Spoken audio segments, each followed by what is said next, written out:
Hello students, कैसे हैं आप सब लोग। उम्मीद करती हूँ सब अच्छे होंगे और स्वस्थ होंगे।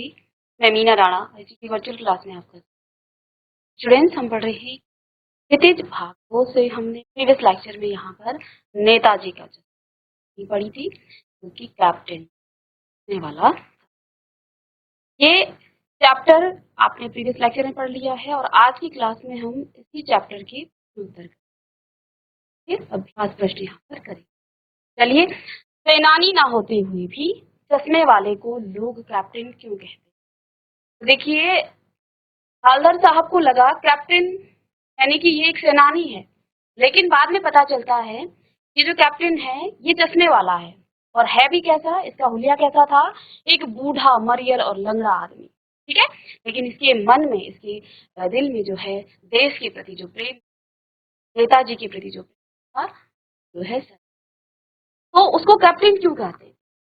ठीक है, तो सेनानी ना होते हुए भी चश्मे वाले को कहते थे कि उसके अंदर देशभक्त, वह स्वतंत्रता आंदोलन में भाग लेने वाले सेनानियों का भरपूर सम्मान करते।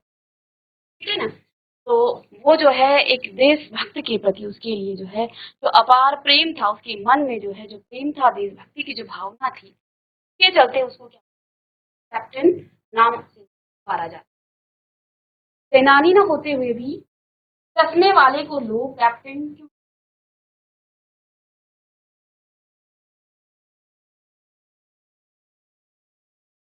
देखिएगा, सेनानी न होते हुए भी चश्मे वाले को लोग कैप्टन कहते थे क्योंकि उसके अंदर देशभक्ति कूट-कूट वह स्वतंत्रता आंदोलन में भाग लेने वाले सेनानियों का भरपूर सम्मान करता। ठीक है, चलिए, जैसा कि इस चैप्टर में भी आपको इसी के बारे में यहाँ पर। चलिए, नेक्स्ट प्रश्न है, हालदार साहब ने ड्राइवर को पहले चौराहे पर गाड़ी मना किया, लेकिन बाद में तुरंत रोकने को मर गया था।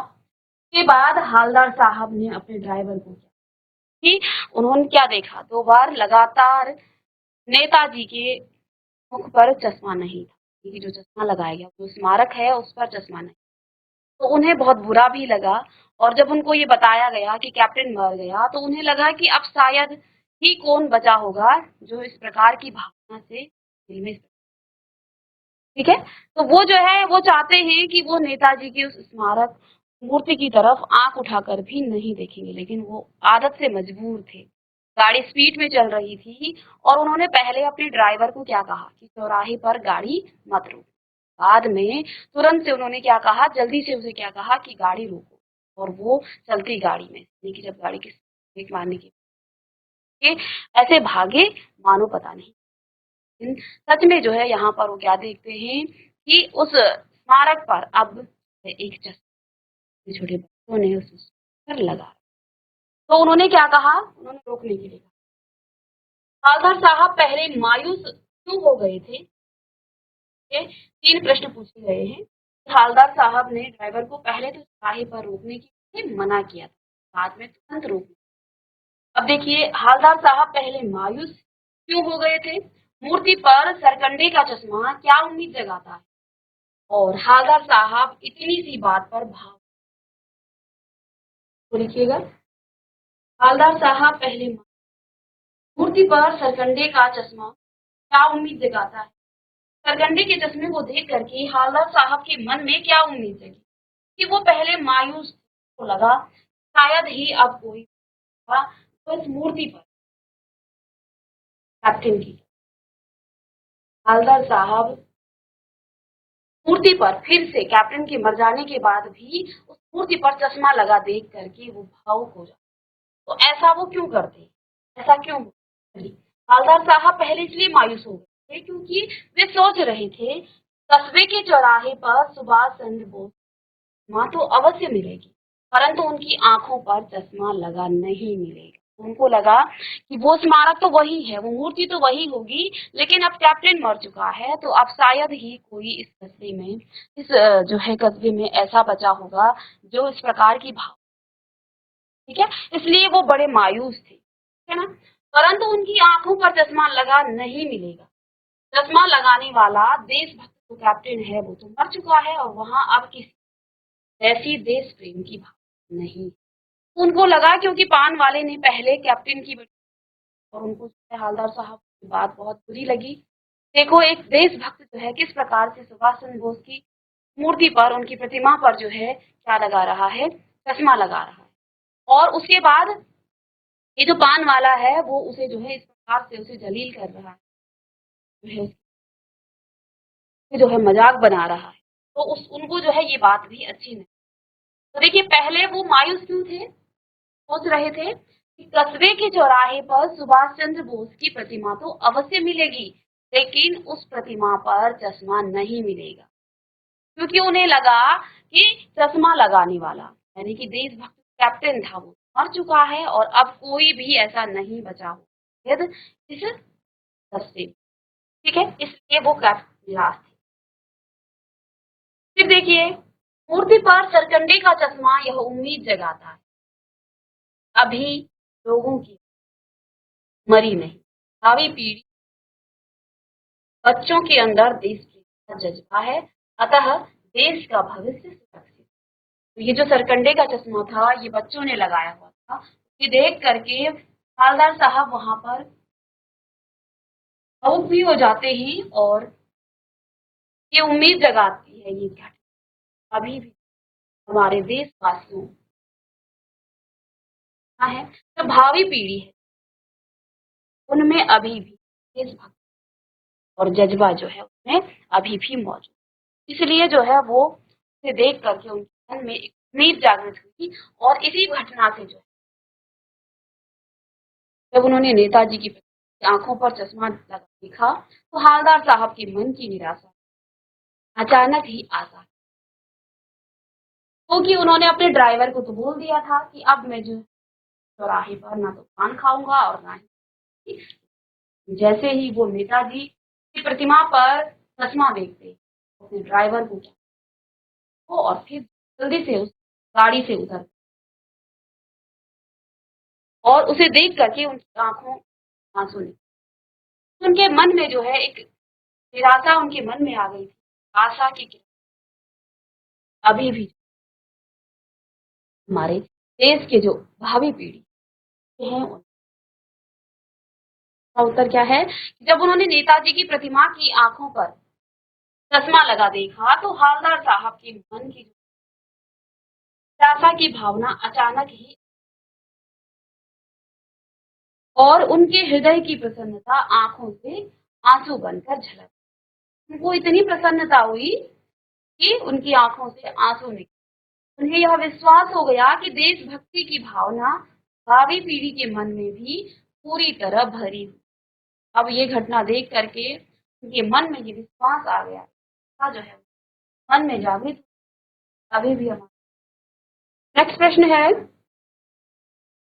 यहाँ पर कुछ वाक्य आपके सामने लिखे हुए हैं, आपको इन वाक्यों का आशय स्पष्ट करना है, क्या कहा जा रहा है। बार बार सोचते क्या होगा उस कौम का, देश की गृहस्थी जिंदगी सब कुछ वालों पर और अपने लिए बिकने के। तो जब पान वाले ने उस कैप्टन की बेइज्जती की जो है उसका मजाक उड़ाया, उनके मन में क्या भावना, क्या वो सोच रहे, वो बार बार सोचने लगे। वो कौन, हालदार साहब क्या सोचने लगे, क्या होगा उस कौम का जो अपने देश इन स्वतंत्रता सेनानी कि हमारे देश की खातिर उन्होंने अपना घर, अपनी जवानी, अपनी सब कुछ देश पर न्यौछावर कर दिया था, तो उन पर होम देने वाले पर भी हंस। और ये कौम देखिए उस स्वतंत्रता सेनानी के लिए जो देशभक्ति की भावना है उस पर जो है हंस रहे हैं, उससे वो बार बार सोचते हैं कि उनका क्या हो और अपने लिए बिकने। हालदार साहब बार बार सोचते रहे कि इस कौम का भविष्य लोगों की हंसी उड़ा, जो अपने देश की खातिर घर, अपनी जवानी, जिंदगी सब कुछ त्याग कर, साथ ही वो ऐसे अवसर तलाशती रहती है जिसमें उनकी स्वार्थ की पूर्ति, चाहे उसकी नैतिकता को भी तिलांजलि न दे। यानी कि हर लोग क्या हो गए, सब लोग अब स्वार्थी हो, अपनी नैतिकता को भी, अर्थात आज हमारे समाज में स्वार्थपूर्ण देशभक्ति को मूर्खता समझ, जहाँ पर हवलदार साहब जो है तो देशभक्ति की भावना से का मन जो है उनको जो है क्या कहा, उनको जो है मूर्खता समझा जाए, उनको मूर्ख समझा जाए, देशभक्ति ये मूर्ख है। की बात को सुनिए, वो बात क्या होगा उस, चलिए नेक्स्ट प्रश्न है, पान वाले का एक रेखा चित्र, आप पान वाले के बारे में बताइएगा।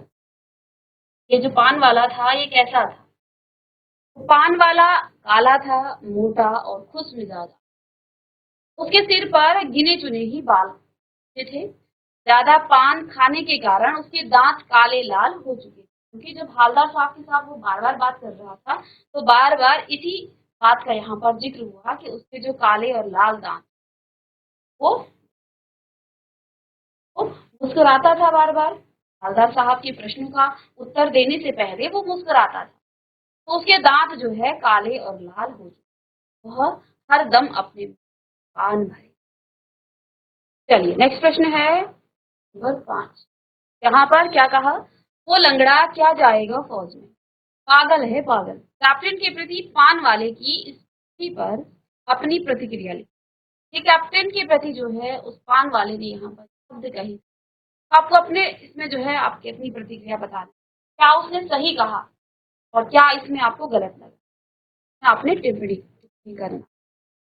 यह टिप्पणी कैप्टन के बारे में हवलदार साहब द्वारा पूछे जाने पर पान वाले द्वारा कही गई है, जो बिल्कुल उचित। कैप्टन शारीरिक रूप से अक्षम, जिसके लिए वह फौज में नहीं जा सकता, परंतु उसके हृदय में जो अपार देश की भावना, वह किसी फौजी से कम नहीं। कैप्टन अपने कार्यों से तो असीम देश प्रेम प्रकट करता था, उसी कारण पान वाला उसे पागल कहता, ऐसा कहना पान वाले स्वार्थ पर दर्शाता, जो सर्वथा अनुचित। वास्तव में तो पागलपन की हद तक देश के प्रति त्याग व समर्पण जो भावना है रखने से व्यक्ति श्रद्धा का पात्र है।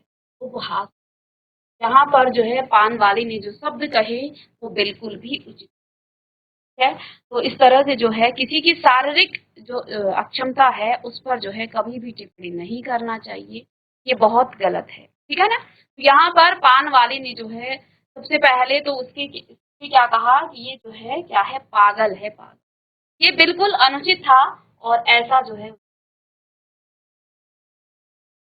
ये ऐसा जो है आपको कोई भी व्यक्ति अगर शारीरिक रूप से अक्षम है तो उससे आप इस का प्रयोग कभी भी मत कीजिए, है ना। ये शब्द ऐसे भी ठीक नहीं है, लेकिन कैप्टन जो कि एक देश की भावना से जो मन जो है देश के प्रति समर्पित था, इसके लिए ऐसे शब्द कहना ये तो और भी जो है।